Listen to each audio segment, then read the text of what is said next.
Hello. So I'm checking if this is or as if I am live. So I wait a little while. I don't know. I never done a live video this way on YouTube. I've always used to do it on my Facebook page. I think I am live. So yeah. So it looks like I am live. So I'll see how it goes. I don't know how many of you are here. But yeah, I am gonna slowly start this this live stream on YouTube for the Edinburgh School of Icon Painting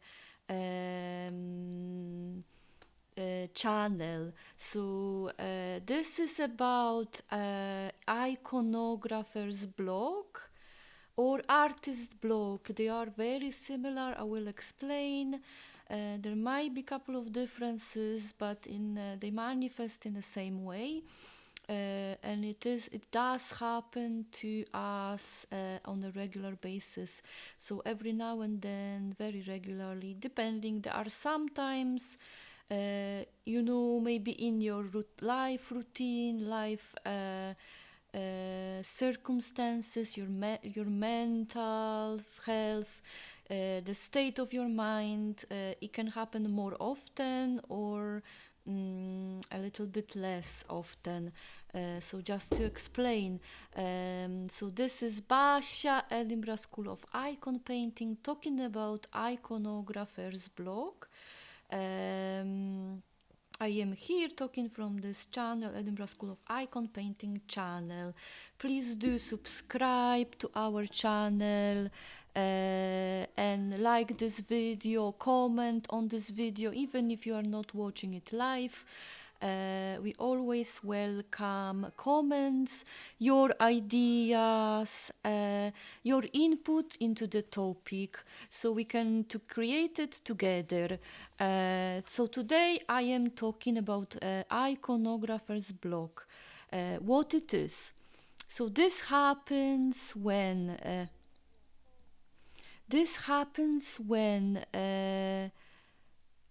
we are, for example, overwhelmed. So we can be overwhelmed with our work as iconographer, our practice as iconographer. We can be as well overwhelmed with our the life. Life sometimes takes over, things happen, it's difficult to manage everything together, there's too much going on. That can be a reason as well. Another reason is, as we are learning the art of icon painting or any other artistic practice, any other painting form of art, we always come to this, we reach those milestones, and sometimes we get to this maybe point in our practice when we feel like maybe we are not very good at what we are doing, so we don't feel like we are progressing in our skills. We feel stuck. This can be as well like a block in our practice. We have this idea, which can be very good for us, but sometimes cannot be very good. That we always have to go like up and up and up, always progress. Like this kind of way, always like that. This is impossible. Of course, it's good to always learn. This is exciting, and there are times when we learn a lot. But there are other times when we don't learn so much, or it feels like, it seems like we don't learn so much, but we are always constantly learning. Sometimes we need a very, very steady practice, almost repetitive. So this is how how the iconographer's blog can work. Sometimes can come to us when we feel like we need to be learning, but we don't see that. We don't see the results, in the concrete evidence. It's not there. So that's another situation. That is like that kind of situation when the artist block, the iconographer's block, can happen. Another situation might be that we are struggling to find the community, find other people that are practicing the same or similar. So iconography, icon writing, icon painting became very popular in many countries, but maybe not necessarily in your country, or maybe within your smaller community. You don't know anyone that is doing it, or you don't meet many people on a regular basis that are doing it with you. Or around you, or you can talk to them. That can be difficult. You don't have reference, like point of reference. If you too much in your own understanding, outlook, experience of your work, your practice, it's very difficult to see it a bit more objectively. So you will tend to criticize yourself a little bit more. You will tend to be a bit more be a bit more scared, a bit less confident if you don't have that community. So the community aspect, I think, it's very important. And also there is another aspect: you don't have anyone to give you feedback on your work, which can come from community, but not always. It's good to have an expert eye there. So that's another one that is very important, and it can cause the block. Okay, so I explain a little bit more about how it happens, what are the circumstances in which artist block, iconographer's block can happen. Now I will talk a little bit about what it is. And then the third part, I will talk a little bit, I'll give you a little bit more advice on what to do, how to maybe find help, overcome that block. That always remembered, it comes to us, it's unavoidable. Everyone, even in those perfect circumstances of having all those, all those all those factors included in their practice, in their life, in your life, still it can happen. What is an iconographer block or artist block? It's very similar. This is when you are trying to work, for example. So you are trying to do some practice, paint a little bit, write your icon. Even if you have this icon that is already started, this can still be the case. You sitting in front of it, for example, and it's not happening. You can't progress it. It feels like it's just you don't know even what to do. So this is what it is. It can be even go so far that you maybe even don't sit. You don't even start. In a sense, you don't even sit in front of your working station, your studio, or wherever you are working. Can be even be like this. So you can't even, or even like it feels so overwhelming that you don't want to think about it. That can be that case as well. So I'm sorry that I hope you can't hear it, but my cat is going crazy in the background. Hopefully that microphone doesn't pick it up. I'm hoping. So yeah. So these are different. This is what it is. Artist block. You just can't do it, but it can be manifest in different ways. You just sit in front of your panel, board, whatever you're working on, whatever surface, and it's just you can't even move your hand there. or you don't even attempt, or maybe your materials are all like somewhere else. You don't even see your materials. So this could be that situation. Just if you give me 2 seconds.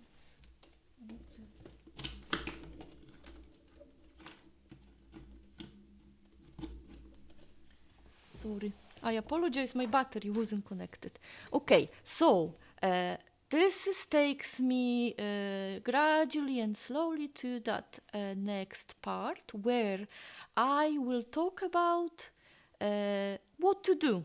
What can you do if you don't you facing you are going through an iconographer's block? What can you do? First thing that you can do, remember, maybe sit a little bit or go for a walk, do something that you really like. Like for me, it's going for coffee. I will go to a coffee shop. I will order my coffee. I like to go to the same one. Maybe you like to explore different ones. Could be different for you. Do something that makes you feel comfortable. It's something that makes you it is like your treat for yourself, and just relax. So just maybe forget a little bit about this, just relax, give it a little bit of time. Everyone will need a bit different amount of time. Some people 3 minutes, 5 minutes more, maybe you need to go more times.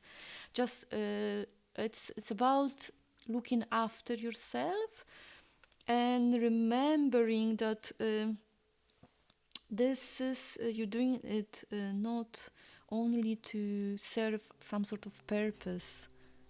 So do it for other people, to help them pray, for example. Or maybe you have this particular icon you are writing for someone. It's like an intention behind it. So you're thinking about that person, you're doing it for someone to help them. Maybe they're going through something difficult. We do tend to write icons for that purpose. Even more difficult sometimes when you're working on a commission. This is a commission, and you think, and it's feeling overwhelming. That can be even easier. Even more likely to feel overwhelmed in this situation. So spend that time just with yourself, ideally just with yourself, and the intention is there. It's for yourself. You're doing it for yourself, not for anyone else. Not to actually be able to write an icon, to come back to your practice, to see some progress. Just to have that time for yourself, with yourself. So ideally, probably on your own. And after some time, when you ease into it, this as a practice as well. You can do it many times. Sometimes you need to do many times. Just try to not to force yourself to write your icon, to paint. Just stay like this. And this takes me to another way, another strategy, but this is just like a lot of different strategies to achieve the same result. A lot of you will find helpful to have to pray, to have a prayerful experience before writing, but not only. Just go away, just leave your icon and then focus on your prayer or on your spiritual life, your spiritual practice. This is again very similar. So focus on something else, but finding that depth, why I am doing it later on in that kind of process.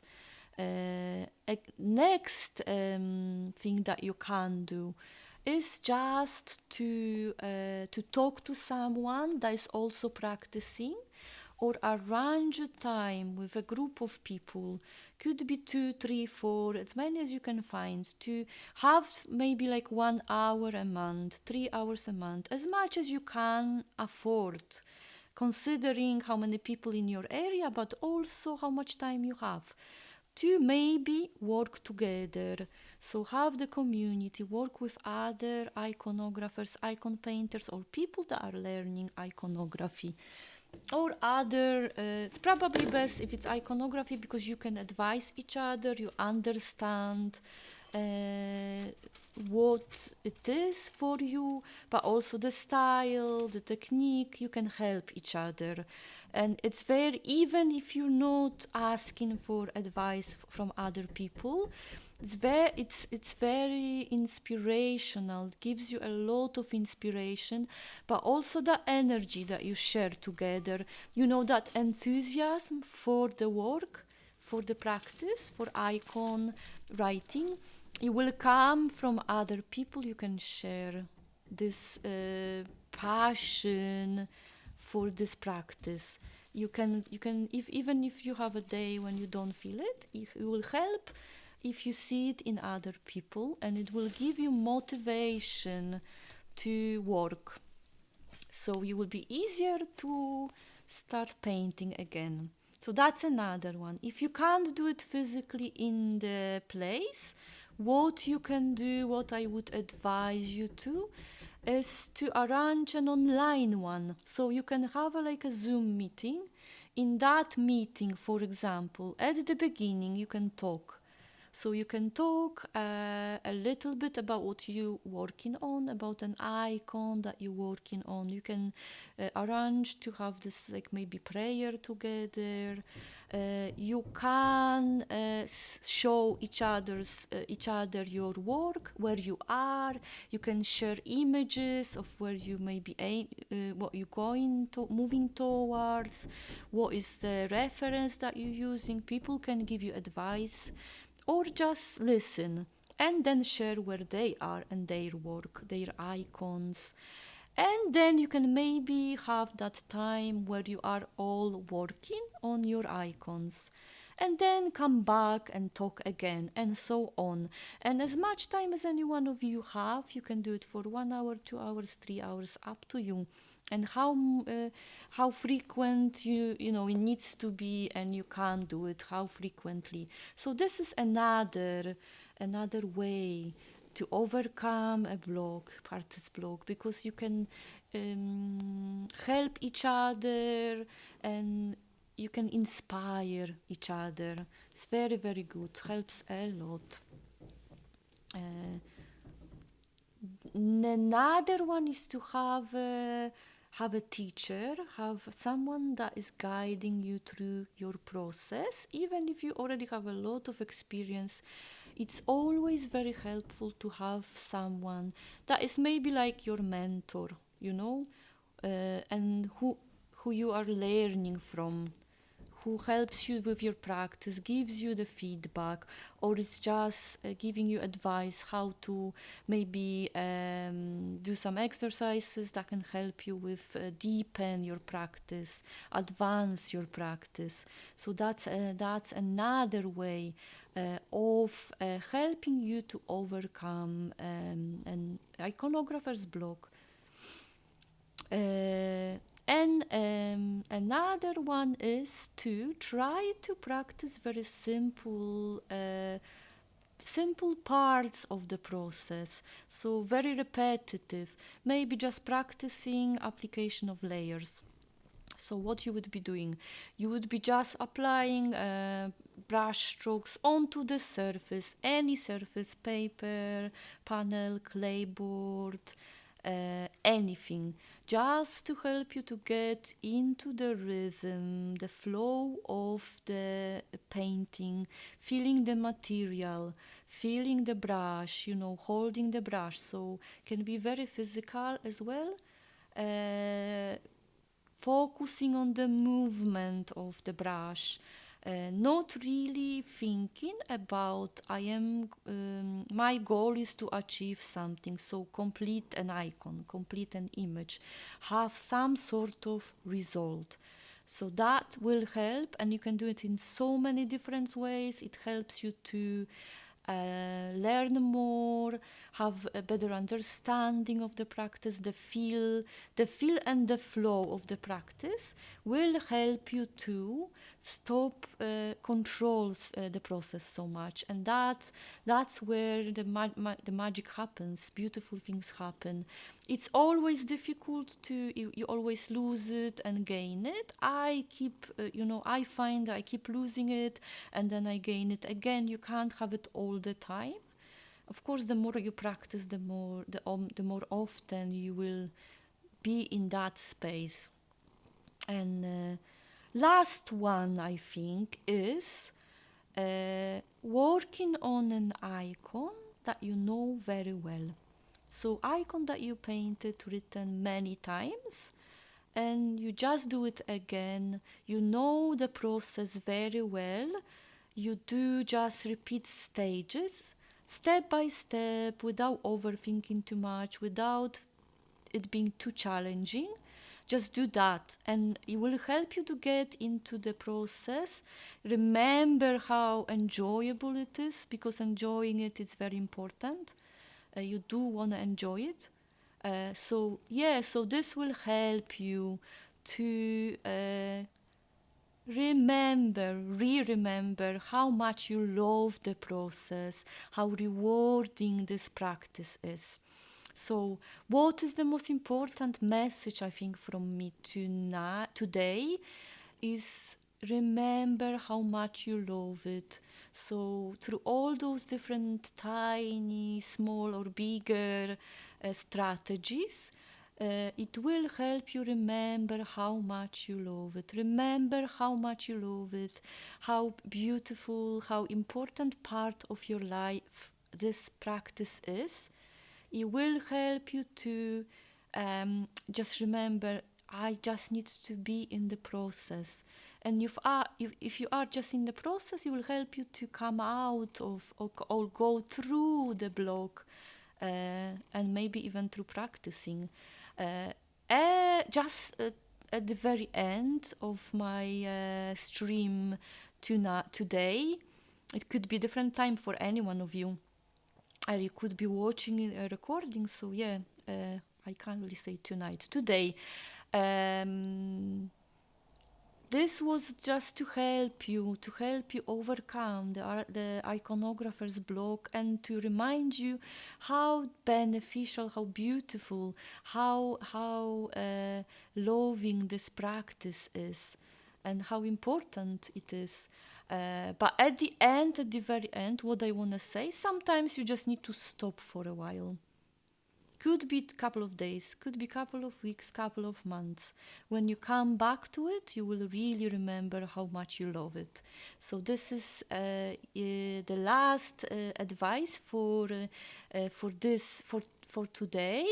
Let me know what do you think, how you experience the block, iconographer's block, or maybe if you practice art, other kind of art, artist's block. Let me know what's your experience. Maybe you have your own strategies. Maybe we can all learn from each other. And let me know what you think about this video. Please do check out other videos on our channel, and please do like a video if that was something that you found helpful.